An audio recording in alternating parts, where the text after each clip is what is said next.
South Carolina, politicians putting themselves above the people.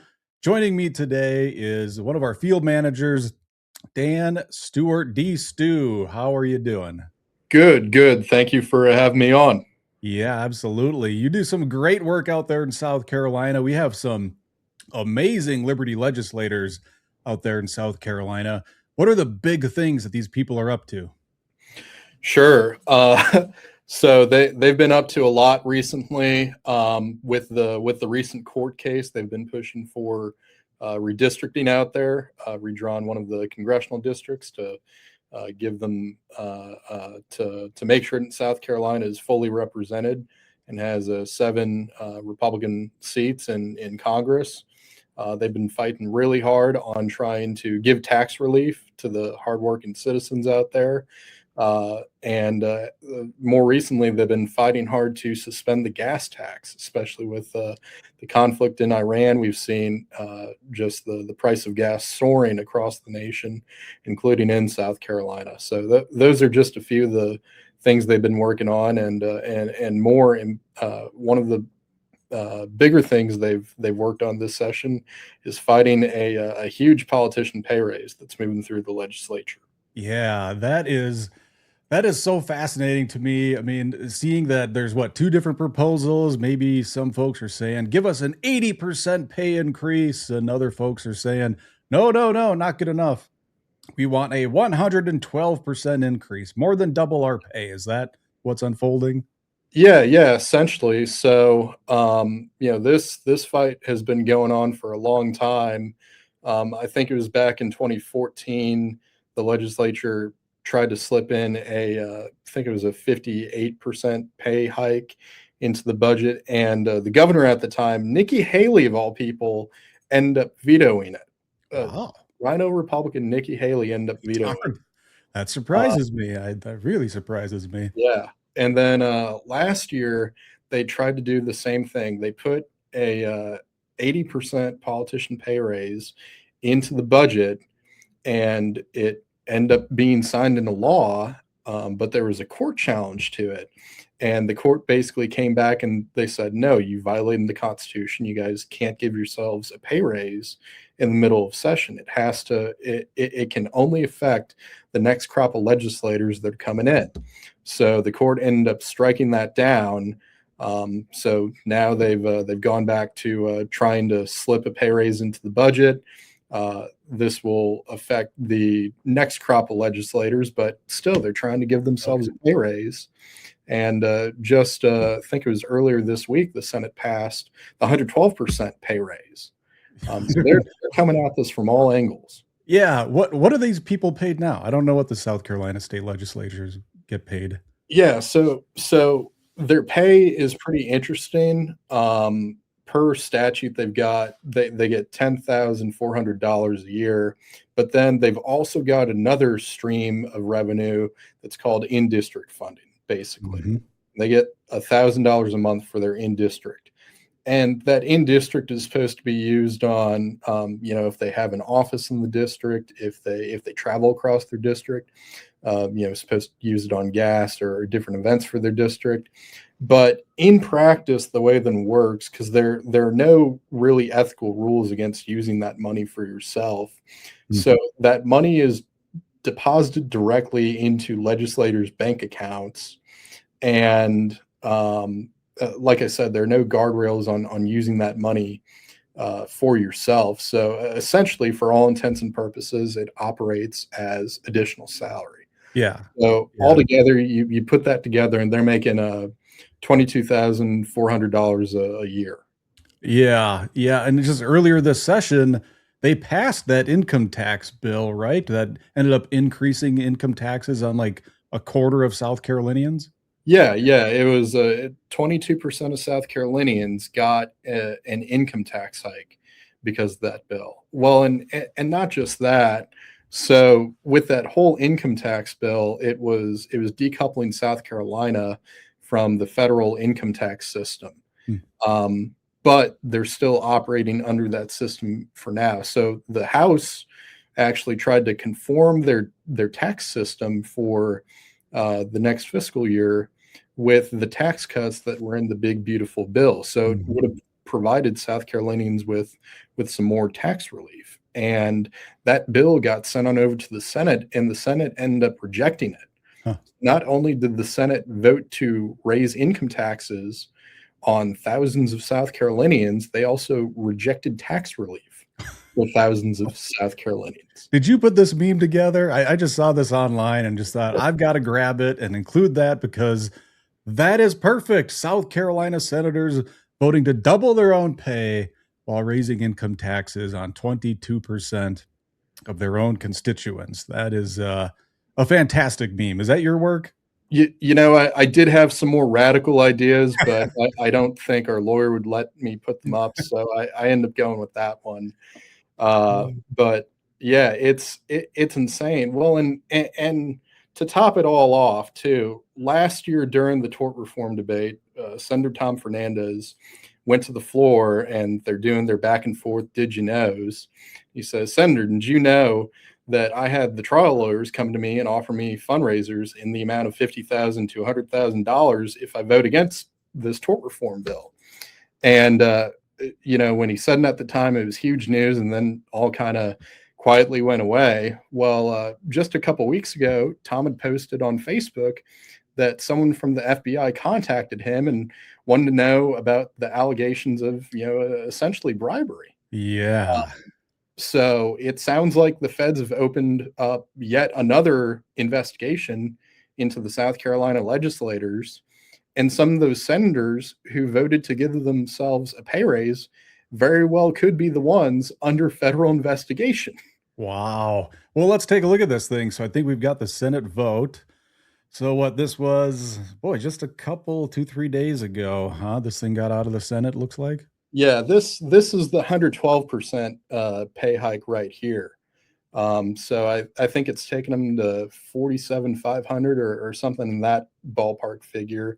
My math is correct, but yeah, this is the 112% pay hike right here. Yeah. So if you're watching this, you're in South Carolina, all 24 of these people that voted to more than double their pay, then I'm always curious about the absence, the people who chose not to vote. Do you know?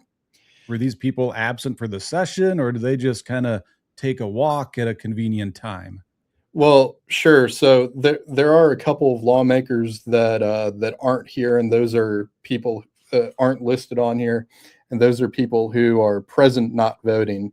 The two that are excused, Stephen Goldfinch and Josh Kimbrell, they're both running for statewide offices. Goldfinch is running for attorney general, and Kimbrell is running for governor. So I don't quite know why those two weren't present at the Capitol that day. They could have, had campaign events or something to that effect. I think there might have been a governor's debate going on that night, so that might be why Kimbrell wasn't there. But Yeah, I um, gotcha.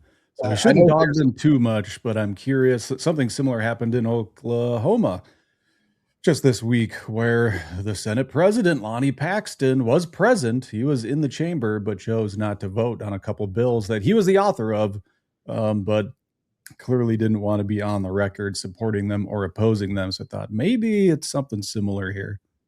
Yep, yep, certainly. So you talk about the gas tax too. Like right now, I think in Minnesota, the average price of a 87 octane. I looked it up last night. I think it's like 409 a gallon, and I'm seeing that all across the Midwest. I know you're down in Texas. Like, what is the price of gas doing in Texas? I don't know if you've seen it in South Carolina, but I know it varies all over the place. California is probably what $5, $6 a gallon. Yeah, I think right now we're sitting about somewhere between 370 to 380 right now for a gallon. And it really really scares me too because I just got a truck year or two ago, so I'm really starting to feel it now. I remember back during COVID, I was in Illinois and went up to Northern Illinois for one of the anti-lockdown protests, and I was able to find gas for 95 cents a gallon. I've never seen anything more beautiful in my life. Wow, that And was just 5 years ago. I yeah, remember being a kid, and it was like always 99 cents a gallon. Every single time my parents get gas, it was 99 cents. And now It's absurd. So it sounds like what, more than at least weekly, aren't people making a motion for unanimous consent to say, look, we need price relief. This affordability issue is not going away. And we've got a clip here. I can't remember who's making this motion on this clip, but they're at least taking stabs at it every so often to at least do a 60-day gas tax suspension. Yep. Yeah, Certainly. let's play this guy. I can't remember. Who's it? Representative Beach? Mr. Speaker, I request unanimous consent to recall 5398 from the Ways and Means Committee to be read and placed on the calendar. The bill is the suspension of the gas tax for 60 days. All right, so Mr. Beach requests unanimous consent to recall House Bill 5398 from the Ways and Means Committee and place it on the calendar. Is there objection? Mr. Bannister objects. So this, for folks who are watching this, who are like, that's all gibberish. Was that even English? These motions for unanimous consent. Walk us through this in plain language. What did Representative Beach try to do there, and what would be the impact to people? Sure. So this was 2 years ago. They used to have what was called the motion period in South Carolina, where it was a certain spot on the calendar. You got to the motion period, and South Carolina rules allowed a member to make a motion to basically withdraw a bill from committee and bring it to the floor, right? Only took one member to do that. You had to have 10 other people to raise their hands. But that was how you were able to get a recorded vote on a bill that a chairman was holding up. Yep. Well, unfortunately, leadership ended up getting rid of the motion period. So, but they did keep the unanimous consent period. So essentially, when we get to that spot on the calendar, it's open for 1 minute, 2 minutes, or whatnot. Maybe a little bit longer than that. It's open for a few minutes, and any member can ask for a bill to be brought to the floor or moved from one committee to the other, essentially. But the catch is the entire body has to agree to it. So if one member raises their hand and objects, then the motion is basically killed, right? And you have to wait until the next unanimous consent period, whether that be the next calendar day or the next time they get to that spot on the calendar, to try to make that motion again. So if there was a unanimous consent, nobody speaks up and says, no, I object, what would have unfolded next? Well, then it would have gone to the body and they would have been able to debate the bill. They would have been able to vote on the bill.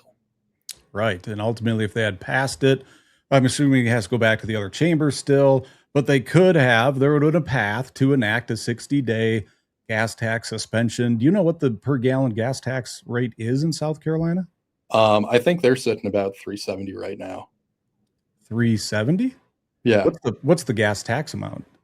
Oh, that's a good question. I'd have to double check that and get back. Yeah, surprise you with that one. I'm curious. I know in Minnesota, I think we're pushing 35 cents a gallon. I'm assuming it's probably something similar. I would imagine if that had gone through, you're probably talking, I don't know, 20 to 40 cents. Maybe we should look this up and toss it in here. But so I want to go back to this politician for pay raise thing, because neither one is a done deal, right? You got an 80% in the budget. You got a standalone bill for 112%.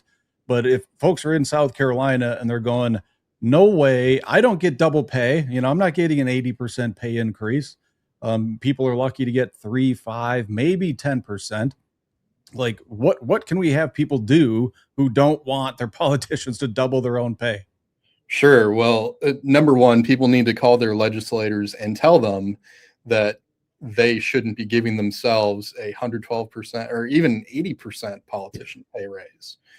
Number two, we've got a website, no pay raise for politicians.com, where people can go and they can send an automatic email to their legislator, letting them know that they do not want to see this pay raise passed. Yeah, so I'll say it again. It's no pay raise for politicians.com. And that is where you can signal you're against the pay raise and email directly into your legislators saying, knock it off, guys. You know, if your pay isn't out there doubling and they're going to keep taxing your income and they're going to keep forcing you to pay a gas tax, why on earth do they deserve to double their own pay? Yep. Yeah. Exactly. All right. Well, anything else brewing in South Carolina? And I know you got some other states you're looking into. Anything else we should cover here? Sure. I mean, earlier this week, our folks had a good fight on a bill dealing with the roads. The number one issue when you go to someone's door is the roads and the It's South bridges. Carolina still, right? Yeah, yeah, exactly. I mean, for 40 years, they've had some of the worst roads in the country, and a lot of it comes down to just mismanagement in their Department of Transportation. There are just so many different layers of bureaucracy in there where you've got the secretary appointed by a commission that's appointed by members of the legislature, like it just a complete mess and a maze of bureaucracy. So for weeks, our conservative members were fighting this bill that the Senate had passed, saying no, we need to completely restructure this thing. There were some tax hikes that were in the bill that was going to let local governments raise property and sales taxes for fixing the roads. Just a complete mess, and we were actually able to get a win on it. Leadership took such a beating on this bill for the past few weeks. They ended up introducing an amendment and just completely rewriting the entire bill. So now there actually is some accountability there for the DOT. There are no tax raises in this bill. Counties get to keep more of the money that they're getting from the state so they can focus on fixing their own roads. So this was a pretty huge win this week. Now the Senate has already said that they're going to non-concur with that bill. So this bill is going to go to a conference committee. But another call to action for the listeners would be to call the people that are on the conference committee and tell them that you want them to accept the House changes to the bill, so we can finally work on fixing the roads and fixing some of the bureaucracy that goes with that. Yeah, and I want to call out for folks that are like, okay, I've called my legislator, I've emailed them, and they never get back to me. But you just pointed something out. The leadership, I think you said in the House, was getting beat up enough to where they amended this bill to make it more palatable. Like, so even if you don't hear back from your state senator, your state representative, your governor, it doesn't mean you're not making an impact. In fact, I would argue that they don't want to respond oftentimes because they don't want you to know how much of an impact that email, that phone call is having on them. But you're exerting political pressure and changing or at least influencing their political reality because they work for you. They work for you. And if enough of you pour in phone calls and emails, they're going to get the signal that, I better change my behavior and the direction I'm on because my constituents who I'm asking for them to vote for me again this year sound a little upset. So as you hear DStu here saying, call these people, email these people, it has an impact, whether they acknowledge it or not. Yep, absolutely. Well said. Sweet. All right. Well, we'll wrap this thing up the way I always do, which is a perfect note from what we just talked about. If you're tired of being politically disrespected, being politically ignored, if you want to be politically respected, you must be politically feared.